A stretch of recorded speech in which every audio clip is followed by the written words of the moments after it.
We need to install a new rear main seal on the LS engine. So I've got the Moly seal. And the problem is, if you just stick the seal into the cover and then shove it on there, it can be off-centered because the rubber can flex. And then you've got one side that's not touching as much, and eventually you'll develop a leak over there. So what I need is a way to set this on and align it, then tighten down all the perimeter bolts, then install the seal. Mr. Gasket sells a tool for this, but being the cheap person I am, I'm just going to try to make one. So the only thing I've got that's big enough to make it out of is 1/4" aluminum, which should work fine. So I'm basically going to make an aluminum piece that duplicates the seal that I can install everything with first. So let's see how this goes. Here's the setup I'm going to go with. There's a bunch of ways to do this, but what I'm going to do is I'm going to cut this inner edge first on a rotary table. Then I'll take this outer piece, put it in the lathe, and then cut the outside of this. I've got it spaced up off the rotary table, just using some high-tech machinist jack nuts there.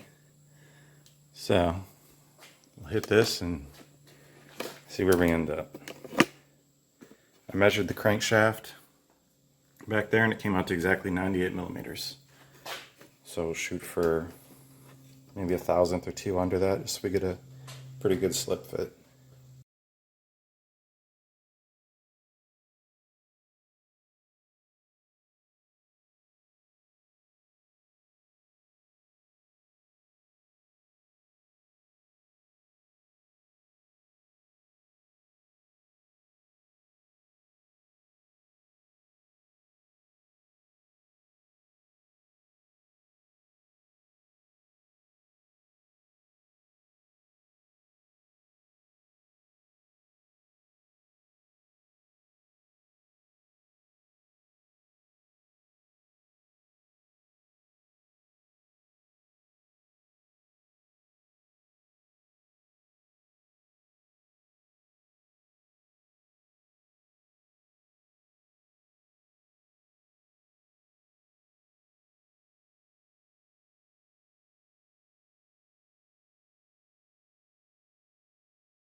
Looks like this little bit of rust is interfering with my fit.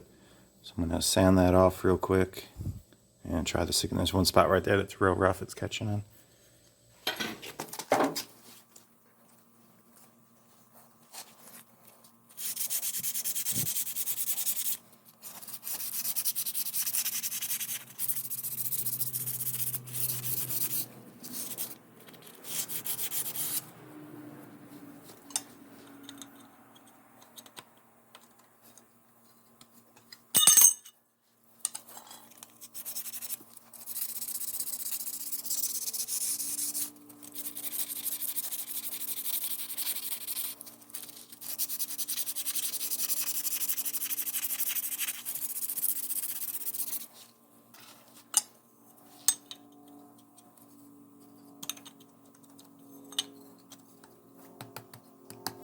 That was a lot tighter than I wanted, so I'm going to have to do some hand sanding on the inside of this. It's almost on there, it only needs about 1,000 or 2.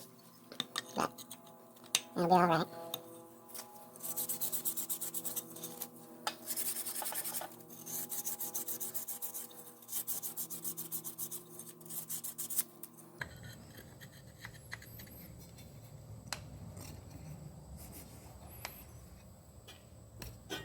Alright, so that didn't take much at all. So that's about what I want. A little bit less than that, because once I have that cover on and this is cut down, I won't have a way to really pull this out. I'm going to drill and tap it for a couple screws to pull it on, but I don't quite want it this tight.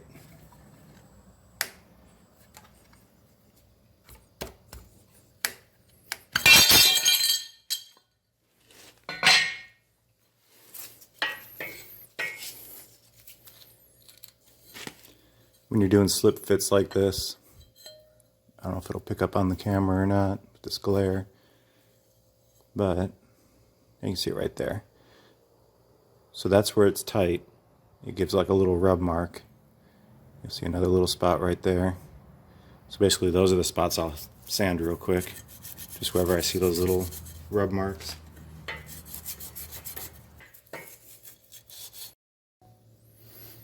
Alright, so I hit it with a little bit of sandpaper for a minute, and so now I've got pretty good slip fit on there, where it's tight but not too tight. I'm pretty sure I'll be able to remove it, because it stays on there and it doesn't move. A little bit of wiggle and it comes right off.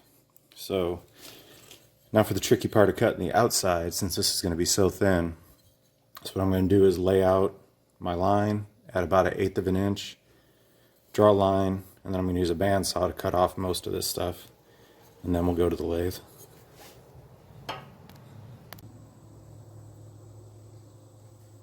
Here's the lathe setup. I ended up using the rotary table again to cut the outside edge. I just went my measurement, added about 1/8 of an inch, so I've got plenty. I had to kind of go around the bolts and stuff, so it wasn't meant to be perfect, and it's not. So now, cut the outside edge of this.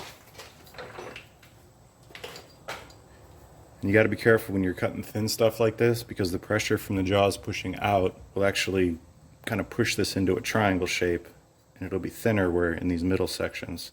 So I've got it snug but not completely cranked down. So I'm just going to have to take light cuts and be careful, because I'm going to end up taking about 1/8 inch off, so this is only going to be about 1/4 inch thick. So I'll clean up to my lowest spot, and then we'll take a measurement.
Alright, so we'll put the cover on loosely. Make sure everything's nice and clean.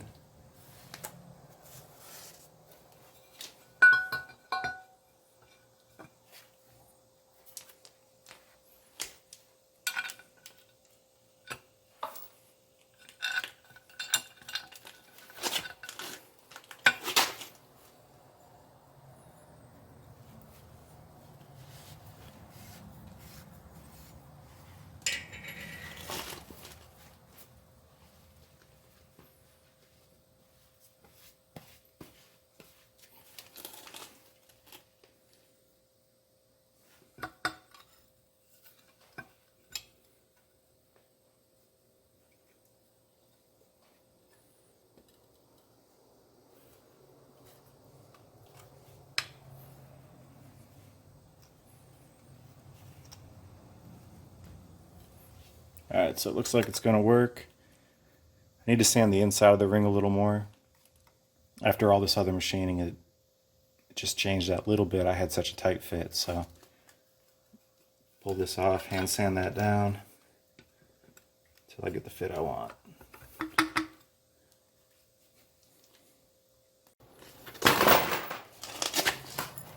Alright, so I got the fit I want. I threw some holes in it so I have something to grab onto it with so I can pull it back out when I'm done. I still need to clean up this whole surface, but go ahead and do another test fit here.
Alright, so everything's aligned now. Equally spaced all around. This has zero movement in it. You can even take these bolts out and it's not going anywhere, so my fit's good. Doesn't move at all. It's not perfectly centered up. So now I'll just clean up all my gasket surfaces, put a new gasket, RTV the corners, and do the same thing. And then I'll bring you back when all that's done and I'm ready to install the seal itself.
Alright, I've got all these loosely tight.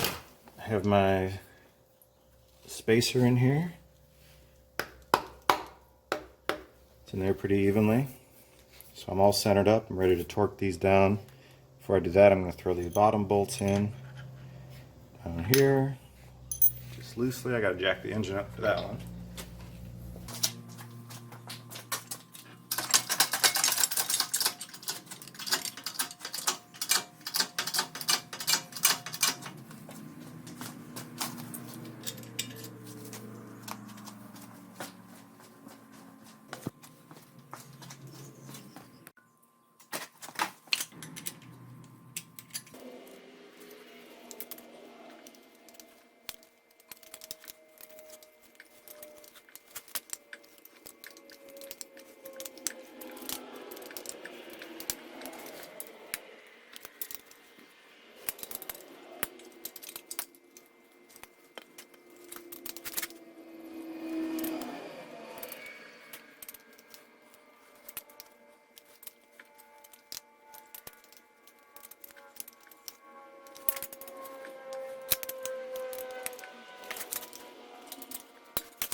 So the alignment jig is out.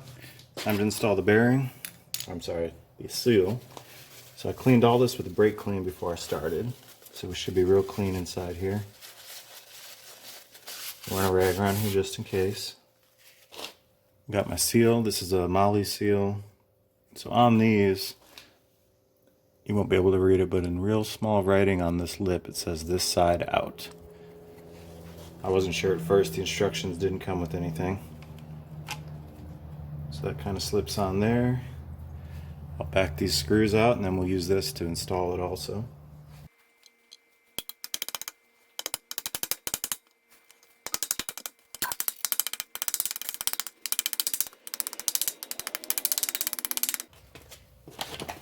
Alright, feels like it's bottomed out. Pull this guy back out.